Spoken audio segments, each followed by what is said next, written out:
जय हिंद मेरे प्यारे साथियों हम लोगों ने मौर्य काल को हमने बहुत अच्छे से एक्सप्लेन किया। मौर्य काल में हमने चंद्रगुप्त मौर्य को देखा, बिंदुसार को देखा, अशोक के बारे में देखा।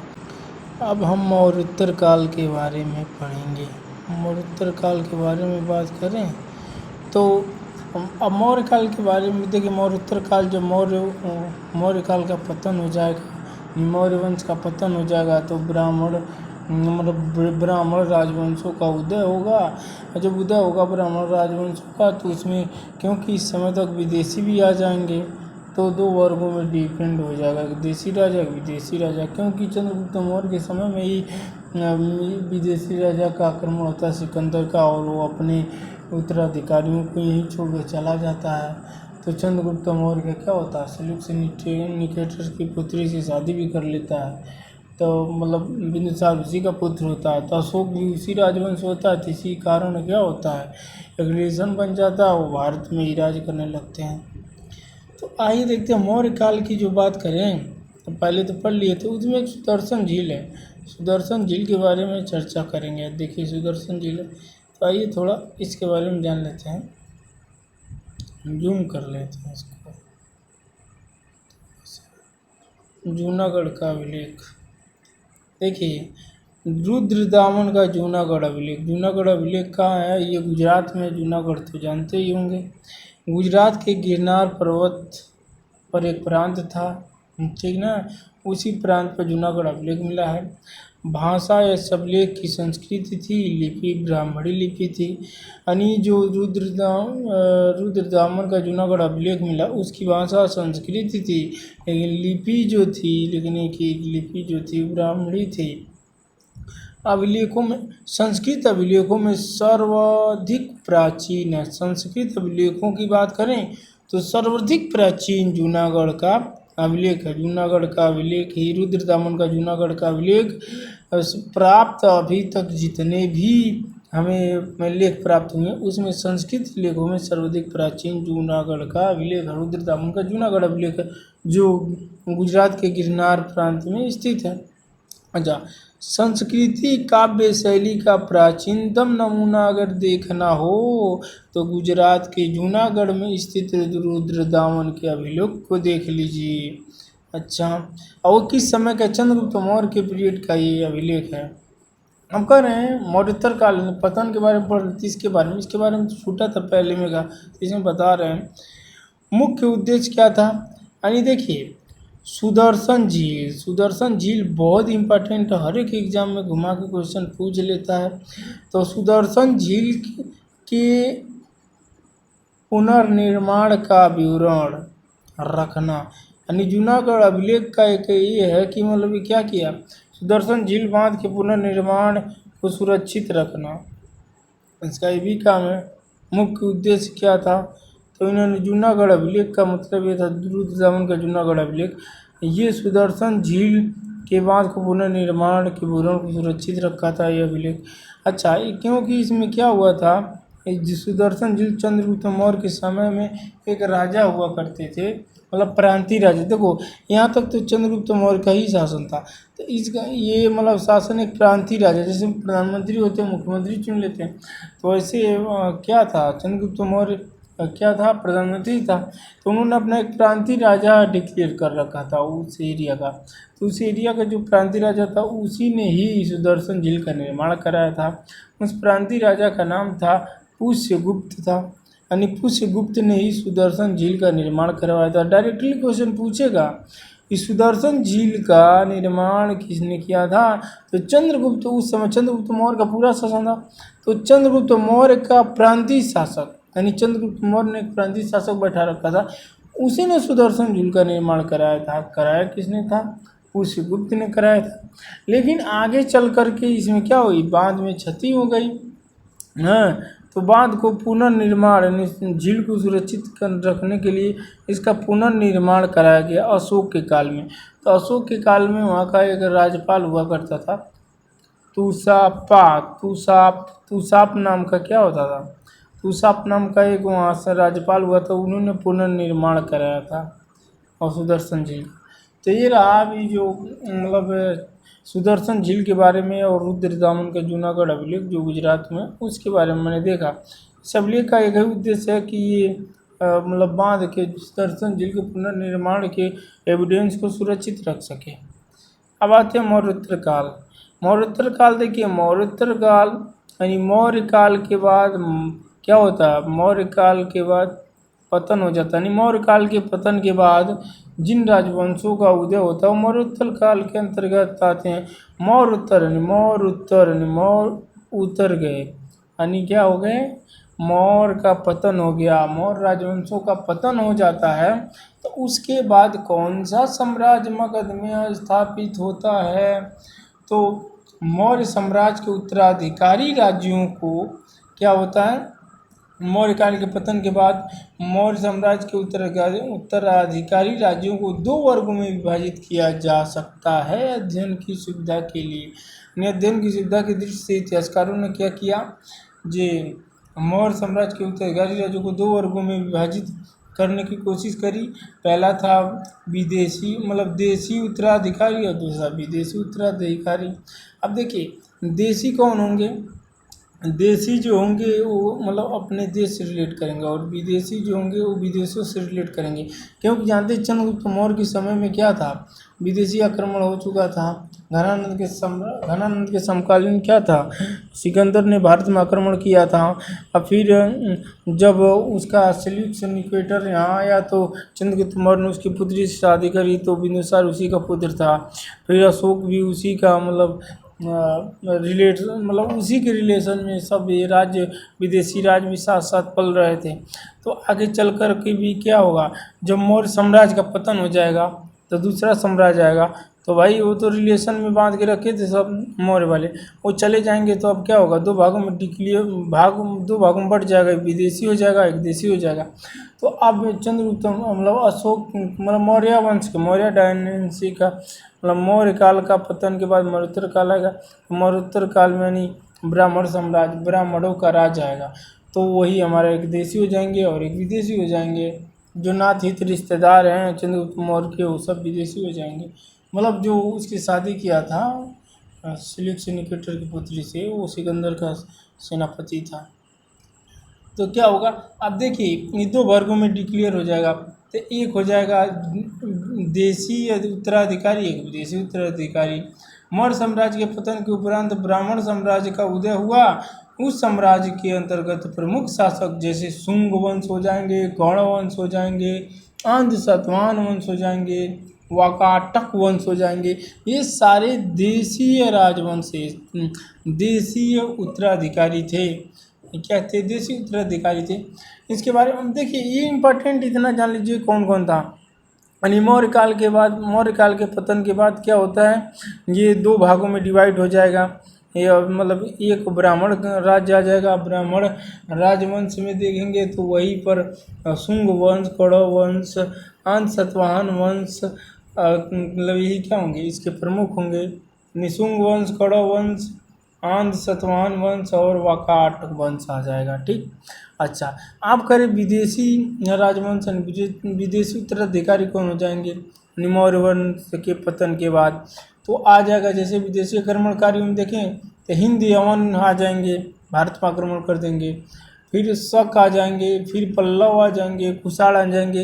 अब देखें कुषाण के बारे में ये इतना इम्पोर्टेंट नहीं, लेकिन कुषाण इम्पोर्टेंट क्योंकि कुषाण वंश का सबसे प्रतापी राजा क्या होता है, यही होता है, कुषाण वंश होता है।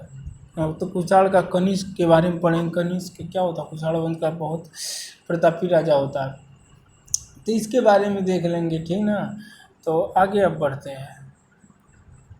इन्हीं 2 भागों में से डिवाइड हो जाएगा। अब आ जाते हैं कलिंग के शासन।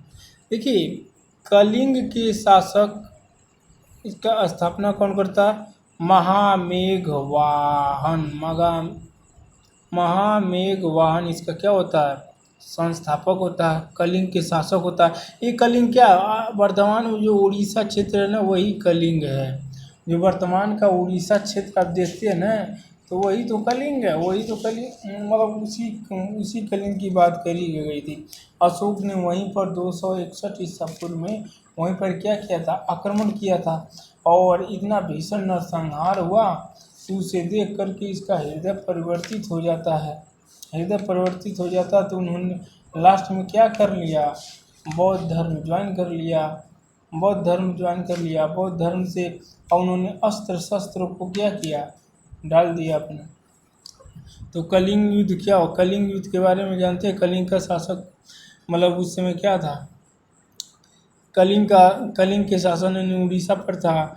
261 ईसा पूर्व हुआ था। राजा अभिषेक के 8वें वर्ष अशोक ने क्या किया इस पर, मतलब 8वें वर्ष, मतलब 8 वर्ष बाद अशोक ने अपने पिता के दिग्विजय यानी पिता एवं पितामह की दिग्विजय की नीति को जारी रखा, मतलब विजय की नीति को जारी रखा।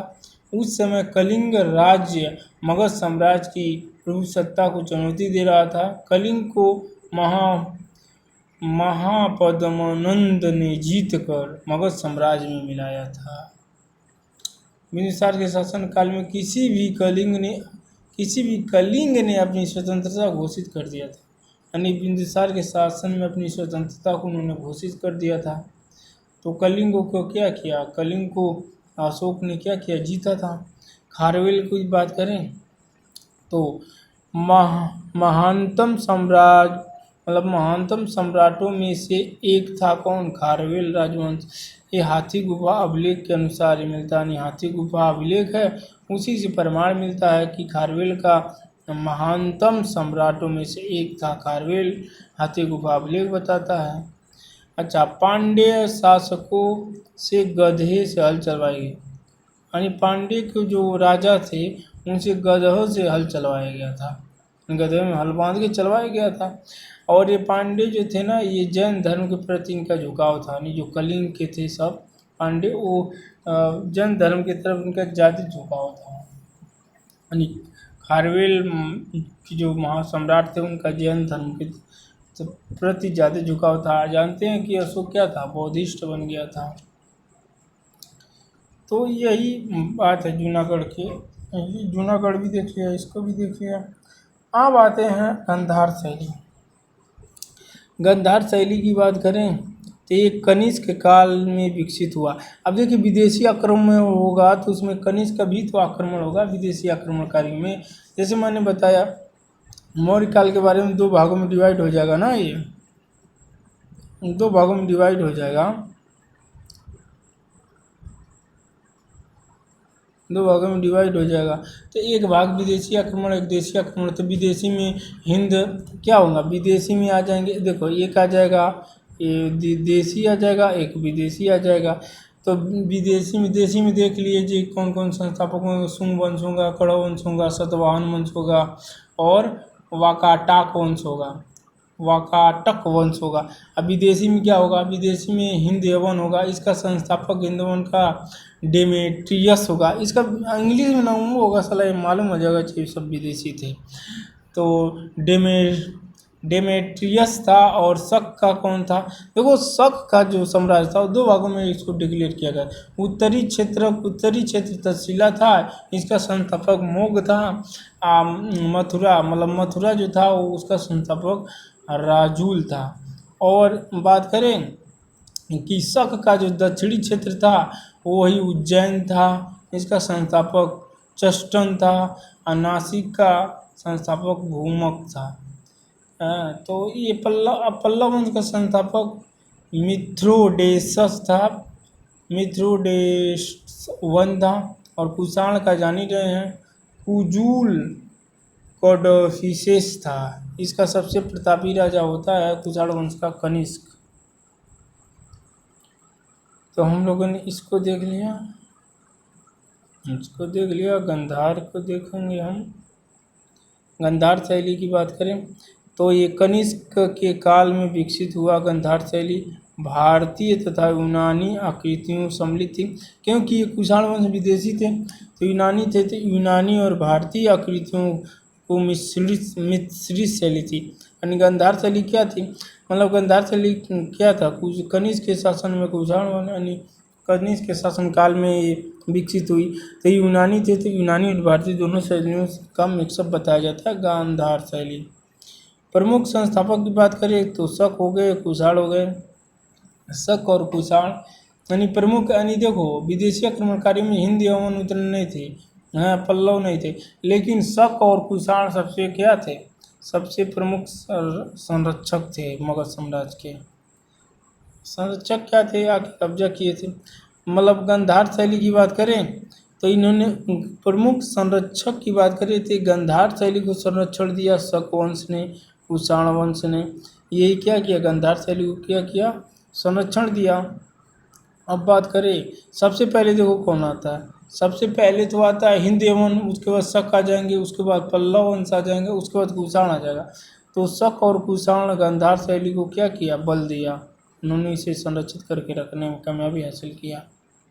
अच्छा, अब बात करें मूर्तियों बनाने की, तो मूर्ति बनाने के लिए सदैव हरित, सस्तरित या शिष्ट चट्टानों का प्रयोग हुआ।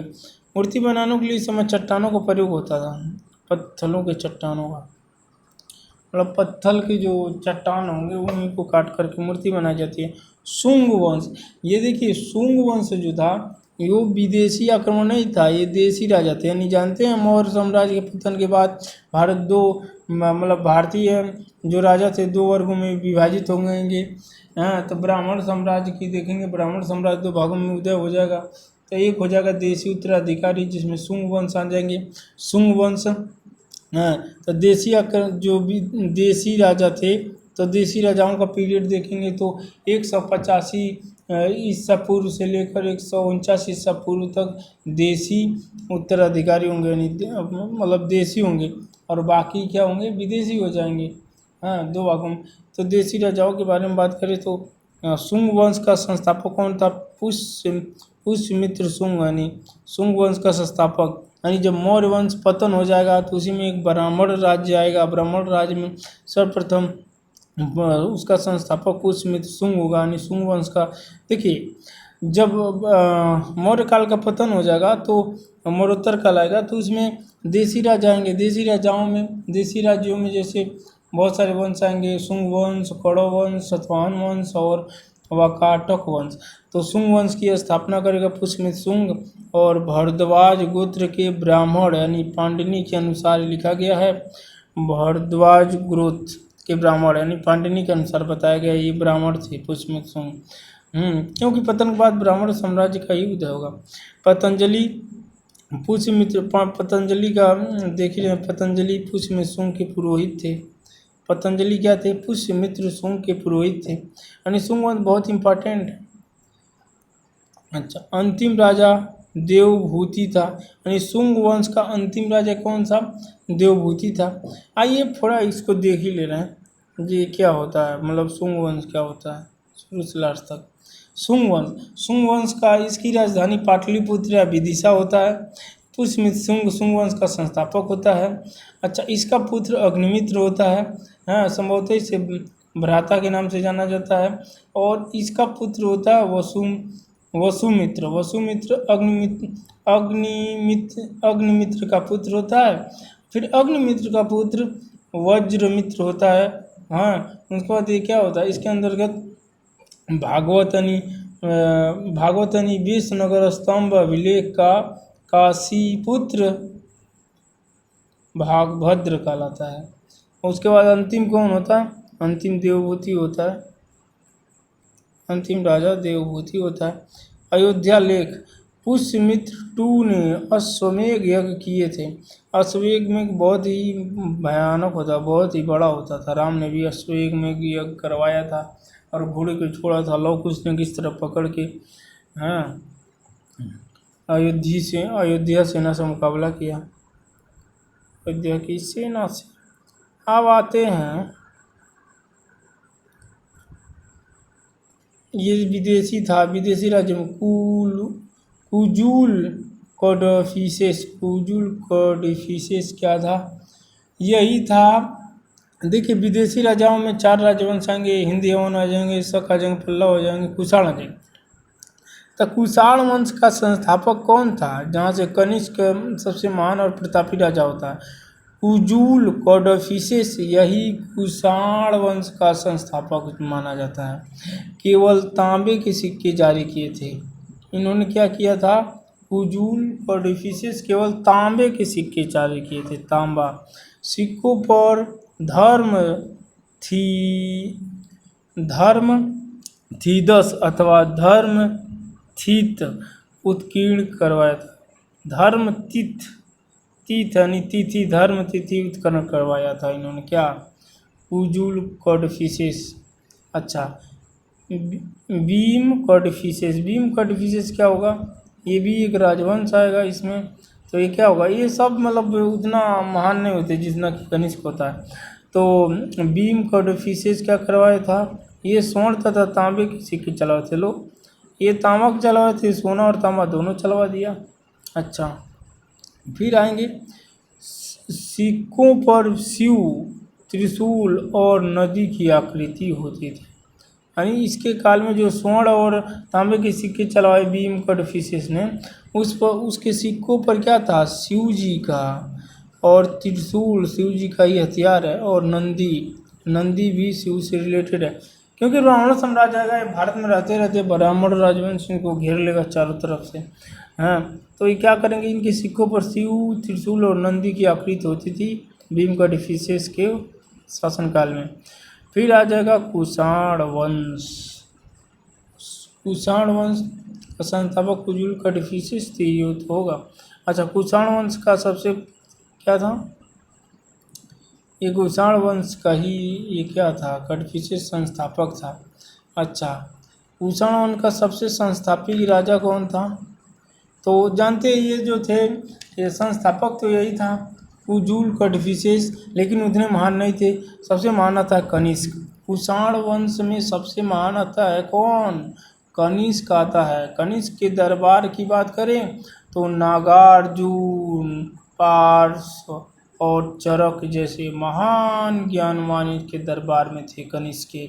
कनिष्क के सिक्कों पर बुद्ध का अंकन मिलता है। यहीं पर जहाँ पर देखेंगे कुषाण वंश के संस्थापक में कुजूल कॉडफिसेस, ये क्या करते हैं?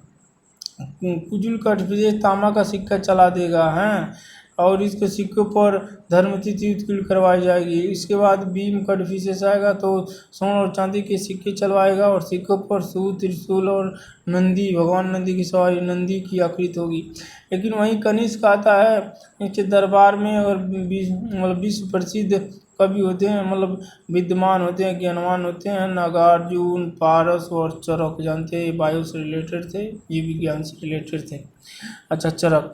आज सिक्कों पर उन्होंने बौद्ध धर्म का अंकन करा दिया कनिष्क ने। आश्रित विद्वान थे वसुमित्र, यानी इनके राज दरबार में आश्रित थे, और इनका राज दरबार भी इन्हीं पर, मतलब इनके बातों पर आश्रित था, और वसुमित्र भी इसी दरबार पर आश्रित थे। सारनाथ के बौद्ध अभिलेख में इस बात की चर्चा की गई है। सारनाथ के बौद्ध अभिलेख में कनिष्क के बारे में जानकारी मिलती है। राजकीय कवि अश्वघोष को घोषित किया गया था, यानी कनिष्क के दरबार में राजकीय कवि कौन था? अश्वघोष। हाँ, अश्वघोष जी राजकीय कवि थे कनिष्क के। अच्छा, इसका सबसे इम्पोर्टेंट जो एग्जाम में पूछने मतलब संभावना ज़्यादा रहती है, शक संवत शुभारंभ किसने की थी? तो कनिष्क ने की थी। कब की थी? 78 ईस्वी में की थी। यानी कनिष्क के शाम में क्या हो जाएगा? इसे अब ईसा पूर्व नहीं, अभी ईस्वी आ जाएगा, 78 ईस्वी। अच्छा, अब सातवाहन वंश के बारे में पढ़ेंगे। सातवाहन वंश जानते हैं क्या है? ये तो देसी राजा के अंतर्गत है, यानी मौर्य काल के पतन के बाद जो देसी राजाओं का उदय होगा उसमें सातवाहन वंश भी आएगा। वंश तो चार आते हैं, शुंग वंश, कौरव वंश, सातवाहन वंश और वाकाटक वंश। तो सातवाहन वंश का संस्थापक कौन होता है? तो सातवाहन वंश का संस्थापक सीमुख होता है। पूछ लेता है कभी कभी, सातवाहन वंश का संस्थापक कौन हो जाएगा? सीमुख हो जाएगा। अच्छा, वास्तविक राजधानी की बात करें तो पैठान यानी प्रतिष्ठान इसकी क्या है? सातवाहन वंश की राजधानी थी। ये क्या था? सातवाहन वंश एक ब्राह्मण राज्य था। अच्छा, मतलब ब्राह्मणों का राज्य होगा इसमें। आरंभिक राजधानी अमरावती थी। यानी सातवाहन वंश का मतलब आरंभिक यानी शुरुआत की राजधानी अमरावती थी, लेकिन बाद में क्या हो गया? वास्तविक राजधानी पैठान या प्रतिष्ठान बन गया। अच्छा, सातकीर्ण उपाधि धारण करने वाला सातवाहन वंश का प्रथम राजा कौन था? तो वो था सातकीर्ण प्रथम,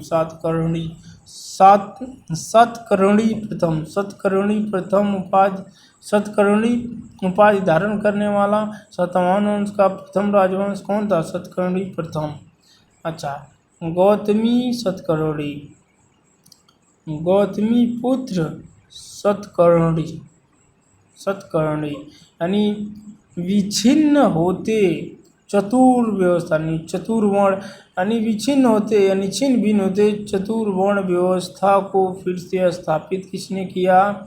गौतमी पुत्र सतकर्णी ने किया। ये ब्राह्मण थे, जानते हो ब्राह्मण थे, तीनों ने वर्ण व्यवस्था को फिर से देखा। वर्ण व्यवस्था धीरे धीरे ह्रास हो रहा है। तीनों ने वर्ण व्यवस्था के जो चतुर्वर्ण व्यवस्था थी उसको पुनः स्थापित कर दिया गौतमी पुत्र सतकर्णी ने। अच्छा, वर्ण व्यवस्था का रक्षक था। ये क्या था? वर्ण व्यवस्था का इन्होंने क्या था? गौतमी पुत्र सतकर्णी वर्ण व्यवस्था का संरक्षक था। अच्छा, नासिक अभिलेख में अद्वितीय ब्राह्मण की उपाधि दी गई है, यानी ये अद्वितीय है, यानी इससे अलग कोई और ब्राह्मण नहीं है इससे ऊंचा। यानी नासिक अभिलेख से मिलता अद्वितीय ब्राह्मण की उपाधि दी गई थी। किसको? पुष्यमित्र मतलब गौतमी पुत्र सतकर्णी को। अच्छा, वेदों के आश्रय यानी क्या होंगे? गौतमी पुत्र सतकर्णी ये सब वेदों के आश्रयदाता होंगे कुषाण वंश के, क्योंकि ब्राह्मण साम्राज्य था। ये क्या करेंगे? नहीं, सातवाहन वंश क्या होगा? तो कुषाण वंश इसमें हो जाएगा। वो पंडित नहीं थे। ये देखिए, सातवाहन वंश हो जाए क्या होंगे? वेद पुराणों पर आश्रित हो जाएंगे, यानी ये वेद पुराणों पर क्या होंगे? आश्रित हो जाएंगे। तो ठीक है, मिलते हैं अगली वीडियो में। अब तक हमने क्या बता दिया? अब तक हमने हिस्ट्री को 0 लेवल से लेकर के अब पूरा हमने कहाँ तक आ गया है? हमने आ गया मौर्योत्तर काल, यानी मौर्य काल का पतन होगा तो मौर्योत्तर काल आएगा, जिसमें 2 वर्ण अध्ययन की सुविधा के लिए इतिहासकारों ने क्या किया? 2 भागों में डिवाइड कर देगा। एक देशी राजवंश, एक विदेशी राजवंश। क्योंकि जानते हैं चंद्रगुप्त मौर्य के टाइम में क्या होगा? चंद्रगुप्त मौर्य के टाइम में आपका 2 भागों में, चंद्रगुप्त मौर्य के टाइम में पूरा मतलब दक्षिण से लेकर उत्तर पश्चिम तक पूरा साम्राज्य एकदम एकवट होता है, अखंड होता है। अशोक भी उस अखंड सीमा को और विस्तार करके बरकरार रखता है। लेकिन मौर्य वंश के पतन के बाद धीरे धीरे ह्रास होने लगेगा और क्षेत्रीय राजाओं में 2 भागों में बट जाएगा, क्योंकि चंद्रगुप्त मौर्य ने विदेशी शादी की थी, तो विदेशी उत्तराधिकारी सिलेक्शन निकेटर भी होगा। तो मौर्य काल तक तो इनका रिलेशन मेंटेन रहता है। जैसे पीढ़ियाँ बीतती जाती है, मौर्य वंश का हान होता जाता है, तो विदेशी अपना अलग साम्राज्य बना लेते हैं और देशी राजा अपना अलग बना लेते हैं, क्योंकि उतने इकराल विकराल साम्राज्य को संभाल नहीं पाते। इस कारण 2 भागों में डिवाइड हो जाता है, एक देशी राजवंश, एक विदेशी राजवंश। तो वही हमने पढ़ने की कोशिश करी। कुषाण वंश क्या था? देशी नहीं था, विदेशी राजवंशों का ही क्या था। तो उसमें सबसे प्रतापी राजा कनिष्क हुआ। तो ठीक है, मिलते हैं अगली वीडियो में। जय हिंद।